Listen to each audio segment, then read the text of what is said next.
Hello everyone, I'm Gareth Soloway, and I've got the newest data on the Bitcoin market. Start off with Bitcoin. The last several days have seen some fascinating changes, with Bitcoin trading in the $60,000 to $60,000 region. I'll continue to be cautiously bullish on Bitcoin until we see a breakout over $64,000 because we're still in a consolidation phase. Now let's examine Ethereum. Ethereum has been doing quite well lately, and a huge rise is emerging. Ethereum is currently seeing resistance close to the $4,500 level, but if we can move past it, there is a strong likelihood that it will test the $5,000 level. We've witnessed some amazing shifts in altcoins like Cardano and Solana as we move on to other cryptocurrencies. These two coins are still holding their own despite recent substantial gains. I believe there is still room for these coins to grow, thus it makes sense to keep an eye on them. It's also important to keep in mind that the crypto market overall seems to be expanding. As institutional use of cryptocurrencies grows, there is a growing sense that they are a permanent phenomenon. As in every market, there are risks, of course. It's essential to understand the cryptocurrency market thoroughly and to only invest funds that you can afford to lose. Overall, though, I'm still optimistic about the future of cryptocurrencies. This finishes our market update on cryptocurrencies. Always conduct your own research and stay up to date on the news. I value your interest and look forward to speaking with you soon. I want to talk about Bitcoin's current condition and potential future developments in light of the upcoming Fed statement. The price of Bitcoin has been constantly swinging over the past 2 days as it tests the significant resistance mark at 28,500. This level is significant because it shows the usefulness of chart reading by serving as the low pivot of the 2021 mid-bull cycle. Prior to the Fed announcement, shorts frequently hit important turning points, so we should pay close attention. In the event that Bitcoin prices increase, the next key barrier level is at 30,000. Although even numbers are significant in charts, since they naturally appeal to our human mind, 30,000 is a critical level to observe.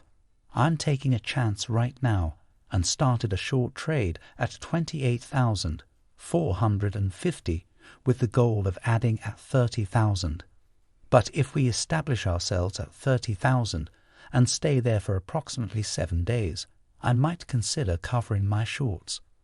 If 30,000 is rejected and there is a decline, my objective price range for Bitcoin is 12,000 to 13,000 in 2 to 3 months. If we break the 15,000 low, I believe 9,000 to 10,000 is a realistic target in 6 to 8 months. It's critical to keep an eye on the US dollar as well because it could have an impact on the market for cryptocurrencies. In conclusion, chart reading may help make sense of everything even though the Bitcoin industry is unpredictable.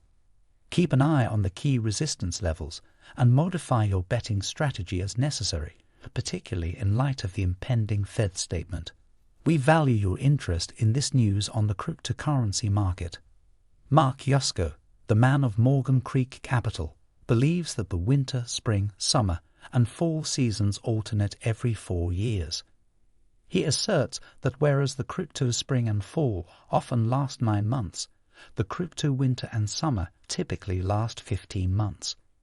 Yusko notes that the previous cycle peaked in November 2021, when Bitcoin was worth roughly $67,500. He said that the fair value of the Bitcoin blockchain was in the mid-$20 zeros, or more specifically, around $30,000. He thought the market was overvalued and that there was too much leverage. A large institution, particularly banks, were able to short the Bitcoin market without being exposed to the underlying asset thanks to the adoption of the Bitcoin Futures ETF, which led to a decline in price, the author continues. This aided in the liquidation of leveraged speculators and gamblers, which led to the crash and bear market. Yusko, however, claims that this downward trend came to an end on June 13, and that since then, the market has entered a crypto spring phase. Bitcoin will cost $250,000, according to Yusko, depending on the price of gold. According to him, Bitcoin should rise to $4 trillion in value if the value of gold is that high. Although he doesn't give a deadline, he believes that this objective will be accomplished within the next few years. He believes that it's essential to have a long-term view when it comes to investing in Bitcoin, even though the market won't last forever.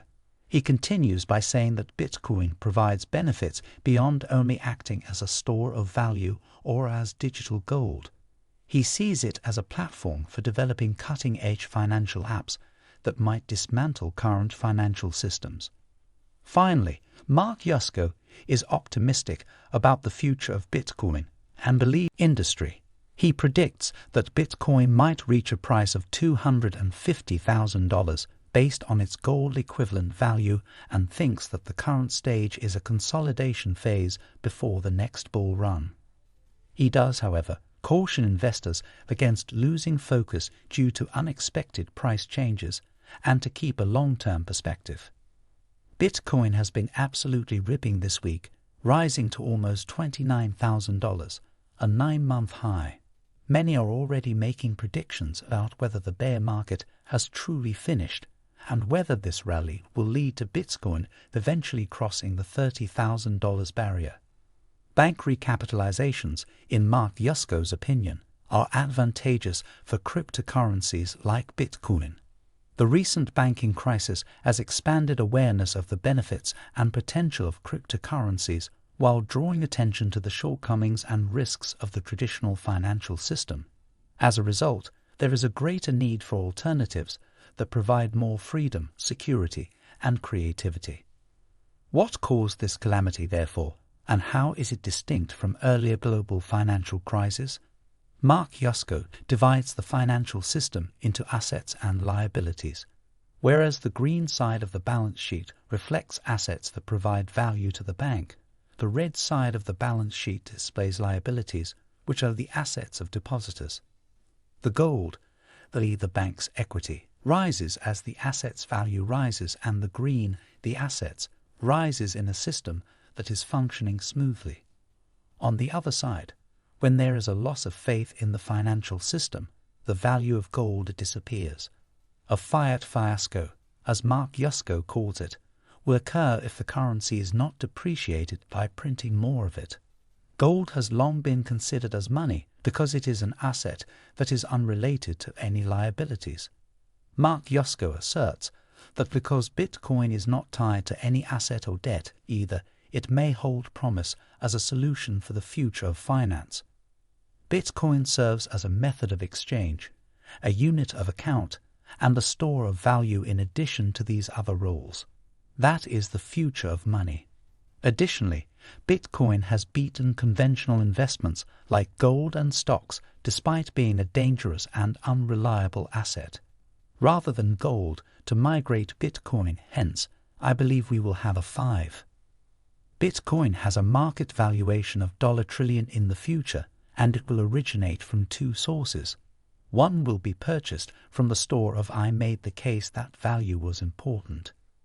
Indicated that a major effort will be required market share for gold, yet the second component of that will appear, the exchange medium, and that is there will be a fresh demand, and I believe that will originate from central banks that will need to have a currency reserve because as they are all fiat, they have no value.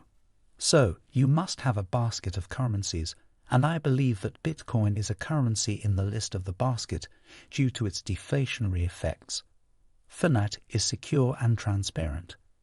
These are the 4 essential things you need to know. Monetary need, and Bitcoin possesses all 4, so I believe that's the direction we're going. I believe we will soon reach a gold equivalent. Hence, we'll have 5 trillion of the value of Bitcoin on the market. About that, as you are aware, we are currently 500 billion, or a 10x increase from here. But gold and currencies total 11 trillion, a 100 trillion, So it's not like there we're discussing something that involves you. No, that's not even remotely possible. And you are aware of the individuals who claim that they really have no idea that it's going to zero. What they are discussing, but they do not, despite knowing about the technology, they are aware of the adoption curve, lack knowledge of the network effect, and every aspect that makes it valuable. But I believe that's the direction we're going. Do you believe that people should accept it? As a technology, and as you know, inform people that I'm not a Bitcoin, please maximalist, I practice cryptography. Believe that the world's future tokenized resources, everything that is tokenizable will be done so. Tokenized, and that extends beyond the financial real estate, works of art, and other assets. Everything that is tokenizable will be done so. And that will alter the way we communicate. Live, and it will alter the way we work.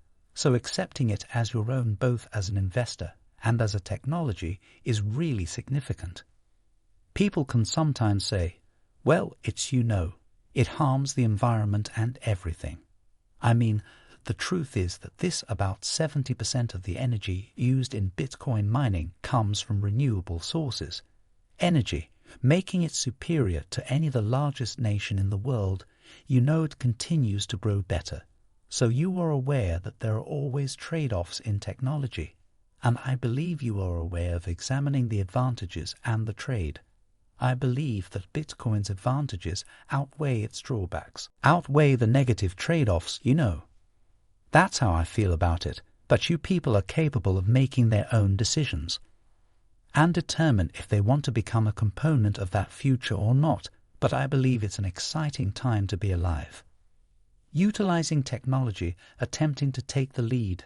Thank you for viewing. Keep an eye out for more videos on the economy, cryptocurrencies, and market trends by liking and subscribing. See you in the following.